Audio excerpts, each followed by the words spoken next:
बिस्मिल्लाहिर्रहमानिर्रहीम। फैक्टिसिटी के मुअज़्ज़ज़ नाज़रीन को अस्सलाम वालेकुम। दोस्तों, इंसानों की आपस की दोस्ती की बात की जाए तो लाज़वाल कहानियाँ मिलती हैं, मगर कुछ दोस्तियाँ इंसानों और जानवरों के दरमियान ऐसी होती हैं जो डर खौफ से बढ़कर प्यार, मोहब्बत और एहसानमंदी का मुंह बोलता सबूत होती हैं। क्या एक इंसान और मगरमच्छ के दरमियान दोस्ती का रिश्ता हो सकता है?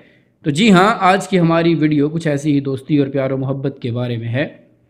मगरमच्छ एक ऐसा जानवर है जो खुद अपने ही बच्चों को खा जाता है और इसको एक बेरहम और ख़तरनाक जानवर माना और जाना जाता है। एक 35 साला मछेरे की इत्तफाकन मगरमच्छ से मुलाकात इन दोनों को एक बेहतरीन दोस्ती का रिश्ता दे देती है जो 35 साल तक निभाते रहे। एक मगरमच्छ जो कि सब्ज़ खेतों के पास एक तालाब में रहता था और एक दिन एक गाय को अपना शिकार बना डाला। गाय के मालिक को जब ये मालूम हुआ तो उसने मगरमच्छ से अपनी दूसरी गायों को बचाने के लिए उसकी आंख में गोली मार दी। 35 साला मछेरे को जब जख्मी मगरमच्छ दिखाई दिया तो पहले वो इसके करीब तो न गया, मगर रात के वक्त भी जब मगरमच्छ वापस पानी में न गया तो मछेरे को अंदाज़ा हुआ कि मगरमच्छ की मदद करनी चाहिए। मछेरे ने अपने दोस्तों को बुलाया और मगरमच्छ को उठाकर झील के किनारे अपने घर की तरफ ले गया। मगर मछेरे की बीवी ने एक छोटी बच्ची घर में होने की वजह से मगरमच्छ को घर में दाखिल होने से मना कर दिया। फिर मगरमच्छ को घर के बाहर ही रखा गया। मछेरे ने काफ़ी देखभाल की क्योंकि मगरमच्छ मरने के करीब था, मगर कुछ ही दिनों तक मगरमच्छ सेहतयाब होना शुरू हो गया। मगरमच्छ शुरू में कुछ खा पी नहीं सकता था तो मछेरे ने उसे बॉयल्ड चिकन खाने को दिया और उसे इस बात का एहसास दिलाने की कोशिश करता कि कोई उसकी केयर करता है।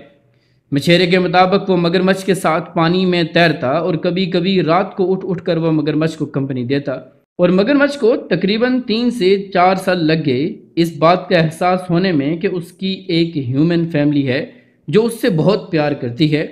वक्त गुजरने के साथ साथ मछेरे की बीवी और उसकी बच्ची भी मगरमच्छ से मायूस होने लगी। मछेरे ने यह नोटिस किया कि मगरमच्छ को उसका पानी में उसके साथ तैरना बहुत अच्छा लगता है और वो उसको रिस्पॉन्स भी करता है। मछेरे ने मगरमच्छ की मुकम्मल सेहतयाबी के बाद उसे वापस झील में छोड़ दिया, मगर कुदरत को कुछ और ही मंजूर था। मगरमच्छ वापस मछेरे के पास आ गया और उसके साथ रहने लगा, और फिर कई सालों की ये दोस्ती मगरमच्छ की मौत के साथ इख्तिताम पजीर होती है। मगरमच्छ की मौत के बाद मछेरे ने एक दूसरे मगरमच्छ से दोस्ती कर ली। दोस्तों, दुनिया में सबसे कीमती चीज़ वक्त है। अगर किसी को दिए गए वक्त में थोड़ा सा प्यार, मोहब्बत, चाह, शाइस्तगी, सब्र शामिल कर ली जाए तो खूंखार जानवर भी आपसे मायूस हो जाते हैं। दोस्तों, इंसान तो फिर इंसान है ना। अगर ये सब किसी इंसान को दिए जाए तो सोचो क्या होगा। उम्मीद है कि हमारी आज की ये वीडियो आपको पसंद आई होगी। वीडियो पसंद आने की सूरत में लाइक, शेयर और कमेंट ज़रूर कीजिएगा और अपनी आरा से हमें ज़रूर आगाह कीजिएगा। मिलते हैं अगली वीडियो में किसी नए टॉपिक के साथ। तब तक अपना और अपने से मुंसलिक तमाम लोगों का ख्याल रखिएगा। फ़ी अमानिल्लाह।